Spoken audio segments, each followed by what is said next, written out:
This is going to be a special bonus episode of the Boss Hog of Liberty. It's a mashup of We Are Libertarians and Boss Hog of Liberty personalities Jeremiah Morrill, Dakota Davis, Chris Spangle, Harry Price, and Chase Payton. Recorded Poolside on Saturday earlier this month. You can hear the conclusion of it on patreon.com/BossHogOfLiberty at any level if you join. You can hear the rest of it. You might even hear a little bit of old friend Tanner Purdue. Once again, this is a mashup of the Boss Hog of Liberty and the We're Libertarians people hanging out poolside. Yep. Welcome to the Boss Hog of Liberty podcast on the We're Libertarians Network. This is Jeremiah Morrill and Dakota Davis, poolside for a very special episode. This is our annual checkup with dear leader Chris Spangle is sitting here with us, and Chase Payton is here because we needed a sports desk. That was me sighing at you audibly. Why were you sighing?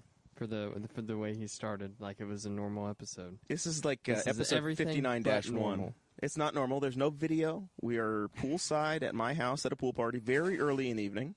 I wouldn't call this a party. This is an event. This is more of a get-together. Jer, I've counted the heads at this party, and there's probably 6.7 million people here. Yeah, it's a little bigger than the Republican Party I was at last It's a little week. bit bigger than the today they did the marrying of the second dude for I don't know, English, the redheaded English guy. He got married today. Looking brother. He had the Spangle-like in the beard. 1700s. The illegitimate son. That said we didn't have to care about this.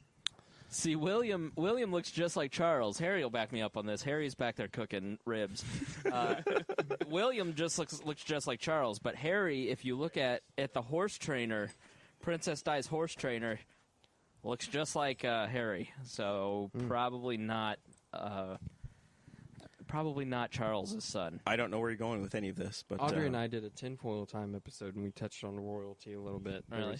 The people voted a topic of the Queen of England being a cannibal. What? Yeah, we learned about that. There's an entire episode on the WAL platform based upon the Queen of England being a cannibal. It turned out she's not. They determined she's not a cannibal. Oh, she might be. Well, I almost got convinced there for a minute. There was this man who there's a native Indian reservations up in Canada, and the schools were horrible. They mistreated the population very terribly. Right. Ran by the Canadian government, and the Queen of England came, and according to this one man's story, there are about 20 children that went missing whenever she showed up. Now, is this Queen Elizabeth? Yes, Queen Elizabeth. Okay. And if we tell any more of this, they're not going to have to subscribe to the Patreon to actually hear the story. it's true. That's a good point. It's a good teaser. But the man ends up dying right before he can testify. Now, Harry's not out here. Harry's about to drive me crazy. We should set the scene for a minute as to what's going on out here today. I watched this one episode. Well, I watched this series before we set the scene. And it was basically The Bachelor, but it was a lookalike of Prince Harry. So all these women thought it was Prince Harry, but it was just this lookalike of him. Macaulay Culkin in a red wig. Yeah. Macaulay It was a good show. I liked it. Everybody on Twitter this morning was joking about how Ed Sheeran got married or whatever this morning. So all the 28-year-old like English Ed dudes look Sheeran? the same. Yeah, I woke up and that's when I realized that's when the royal wedding was. I woke up at noon today and I was like, oh, I didn't realize this was last night. So as we're recording this, it is Dakota is we're outside but poolside. This is a throwback to the old days of the Boss Hog of Liberty, like a year ago when we didn't have a real studio and we just hung out poolside. Right. So Dakota has just left me and gone inside to find some sunglasses because we are fighting the 6 o'clock in the evening sunlight. It is. I'm going to move over here. Sit here. Yeah. So we are counter-programming my bride-to-be, the lovely Sarah Potter, soon-to-be Sarah Morrill. She's having her bachelorette weekend, so I said... when did... By the way, let's get into that at some point. When did that... I thought it was a party, not a weekend. She's taking a whole weekend? I'm taking a whole weekend, too. My God. This is going to be awkward, this part, Chase, because Spangle's not going to the bachelor party. Honestly, I didn't invite him because I know that asking him to go to Tennessee with us for 3 days would have been the biggest imposition in the history of the world. It's not going to happen. Right. So we just skipped over that. I just would prefer... Chase is 22 and is like, oh my God, a weekend of drinking and fun. And Spangle's like, I'm excited. A weekend away from home? What weekend is it? Oh God. 2 weeks from now. See, it's the weekend after Memorial Day. Yeah. It might be Porkfest weekend. No, I'm in St. Louis that weekend anyways. Man, you're doing a lot of traveling. I'm doing too much traveling. Yeah. It's too much. Yeah, I mean, if you're a whole weekend, like these weddings are starting to, like, I just got back from a wedding that was in Las Vegas. It's a destination wedding. These weddings are starting to get bigger and bigger. There's only one wedding that matters this summer. Are you having a pyrotechnics show and? I don't think so. Dance routine? I don't think that we're going to try to compete with a Vegas wedding where you had the Bellagio fountains time to the bride and groom's music. It was. I'll dance with you. Chase, we're definitely dancing together. I've got to save the first dance for Sarah, but the second dance is you and I. Oh, I'm so excited. It was a lot of fun, but it was expensive. Like I know what her family spent on that wedding. It was crazy. It like the room alone is probably what purse string Potter and yourself are spending on your whole wedding. I heard the wedding cost something like $3.5 billion.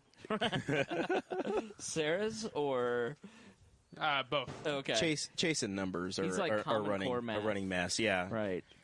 What's your car payment on that truck out there, Chase? It seems like 1.3 thousand. But all right, so who is invited to the bachelor party? The bachelor party is Chase, Dakota. Basically, it's the Boss Hog Liberty guys. It's Chase, Dakota, and Cade. Myself, my baby brother Danny is my best man. My cousin Nick, who is not on social media in any way, who's one of my groomsmen, and then my buddy Alan. Who's I went to his bachelor party, so it's like a payback. And then my buddy Michael, who I've known my whole life. And Harry, that's pretty much it. Harry, who set up Jeremiah with his soon-to-be wife? If I remember correctly, just check my notes here. Says Dear Leader? Right. I'm not even in the wedding. Can you believe that?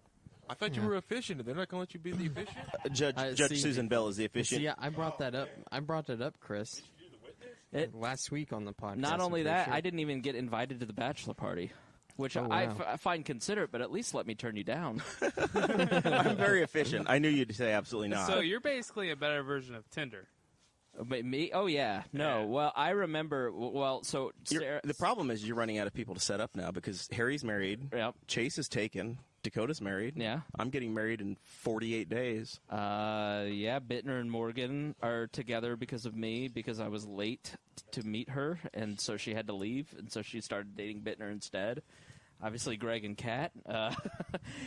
So Aaron and Hannah. There's everybody's Aaron and happily. Hannah, yeah, that was indirectly because. Yeah. Anyway, my point is not to move on, Dakota. You're right. I feel disrespected. I would too. Always. Absolutely. Always feeling disrespected. Well, so Jeremiah was at the We Are Libertarians Live, and Sarah Potter was there with her friend, and she was a listener to the podcast. And I remember talking to her, and I remember saying to Greg, I'm going to set her up with Jeremiah. I bet they end up getting married. And he said, okay, I doubt it. I don't think Jeremiah's ever getting married. Well, a lot of people had money on that bet. Yeah. Which is smart money. But, I mean, not being married is great. I'm getting married at 34 by 2 days. Yeah. So, yeah, it's, good. It's a good age. After 35, I just figured, it's not happening, right? So you got to get married while you're 34. You're gonna have old sperm. But I would think after giving Dakota such a gift to the Boss Hog, I think I would at least be a groomsman, right? That's what I thought. I legitimately thought that you were a groomsman.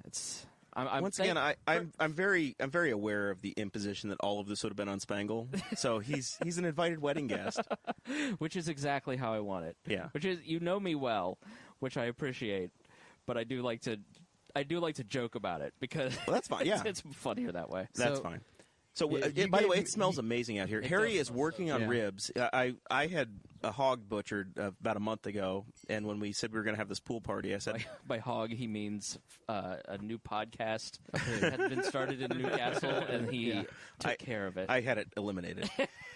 So there's a half of a hog, all of its ribs, and then a few more are on the grill right now. Are they all pork ribs? Yeah. Okay. This is there will be no Jewish people at this party. Well, it's Newcastle, so... Man. That's we were walking through they'll have to have we the were chicken. walking through the Walmart. Although Harry was very worried about having kosher salt. We were walking through I don't know why. Right, because honestly, use kosher or chunk salt because... How do you know what kosher salt is? All right, so what's the difference to you? Kosher salt is a little bit thicker. It's bigger more flakes. coarse. It's more flaky. and it tastes better because you get bigger granules. For meat, it's better. And there's just a big taste difference between the stuff that you get in the blue iodine, the Clabber Girl salt or whatever. Clabber Girl is a Holman company. It's not as good. What I use, and Harry will back me up on this, is sea salt flakes. Malden sea salt. I believe we got salt from Mount Everest that's made from the dead bodies on Himalayan salt. Himalayan salt is what we use today. Yeah, it's pink.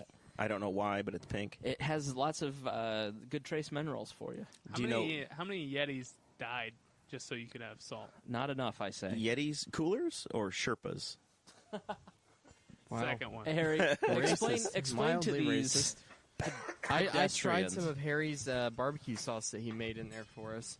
There's an entire stick of butter in it. Ooh. And it's delicious. Harry, explain to these pedestrians why you use kosher salt, not regular salt. Use that crappy iodine salt. There's no flavor in it. There's nothing in it. And then for cooking salt, you really want the coarse kosher salt. Make sure it's coarse. So when you rub it in something, you really get into the meat, right into the veins of right to the fat lines. Especially with the ribeyes or doing ribs or even chickens. This is that chicken when we go through here. Like I was going to buy you just like a box of the kosher coarse salt, but I didn't. I shouldn't have. But we didn't want to spend the extra $1. Harry was. He also promised he's going to buy me a thermometer for the grill, but that didn't happen. I forgot that. I had to go get a spray bottle. We had to go get spray bottle. Then I find pineapple juice. The store didn't have like the little cans of pineapple juice. I ended up getting a massive carton of pineapple juice. Let's talk for a minute, Harry, about my grill because this grill I inherited. It was from my uncle. He replaced this grill. And it needed a little work, so I spent $45 to get a guy out here to get the burners running again. Nice. In the time since then, I've replaced the flame tamers and I've replaced all of the burners in it. Now, this grill doesn't have an electric plug like Spangles does, but walk me through. What do you think of this? It's a Gen Air, a name brand. It is. How can I put this? Light years over the crap that Spangle claims is a grill. That is an out-of-print book, sir. Okay. He nearly threw his Dungeons and Dragons player's handbook into the pool. That would have been my signed copy. Oh man. Oh, who signed it, Harry? Not this one. I didn't bring my signed copy because it was at a pool party. I figured we'd be at Poolside, so I didn't bring any of my signed copy ones. This is just the backup non-signed Who ones. signs it? I had, let's see, I had Gary Gygax. I had. You're gonna have to explain who these people are for me. It's Gary Gygax. If I don't get to behead someone in this game by the end of the night, I'm going to be very Chase, upset. I told you that when we play this, I'm volunteering for you to behead me immediately so that I can move on with my life. I'm getting these guys to roll You up their can't behead me quickly enough. I'm getting these guys to roll up their characters. Chase is going to play the barbarian. Dakota's going to play the wizard. Jeremiah's going to play the thief. We're going to get Dear Leader. We're going to get him to play the healer. I'm going to be the dungeon master. It's going to be fun. It's going to be a great time. I'm an orc barbarian also, so I'm extra smelly. So we are using the new Zoom H6 that